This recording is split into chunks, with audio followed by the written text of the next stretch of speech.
The question really was about self-love. The person who lives in resentment is making themselves unhappy.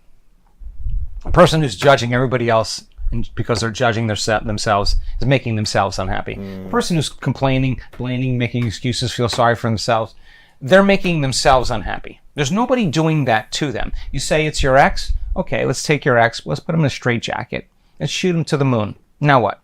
You're still holding on to it. You're still thinking that way and feeling that way, and that person is no longer in your life. You're defined by that story, by that past event. Okay.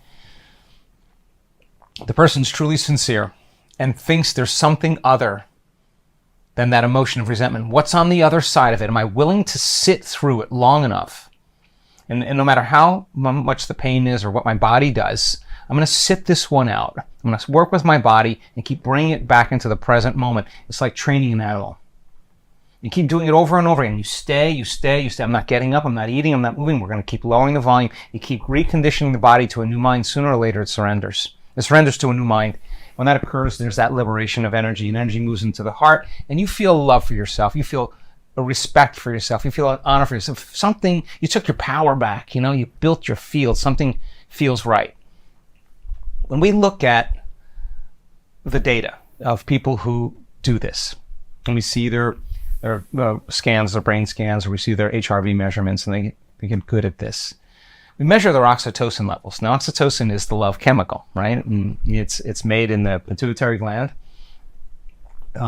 It is the love chemical, causes us to bond, to connect, to unify. And when I showed the values of oxytocin levels with these people to scientists, they're sometimes 200 times above normal. Now, that's not a little love. That's a lot of love. It's an explosion of love. It's a lot of love. And so oxytocin signals nitric oxide, and nitric oxide signals another chemical called endothelial-derived relaxing factor. And that chemical causes the arteries in your heart and your lungs to literally open up, and blood flows into your heart, and your heart is filled with energy. Just like when it engorges the sexual organs. There's an engorgement of blood in there, and it activates it with energy, and there's a mind that's created. It's a consciousness. Wow. Now, this one opens up. It's a whole different consciousness. In fact, the research on oxytocin shows that the slightest elevation in oxytocin, it's impossible to hold a grudge. It's impossible. You say, dude, I feel so good. Like, I'm good. Like, no, I'm good. I'm really good. Now,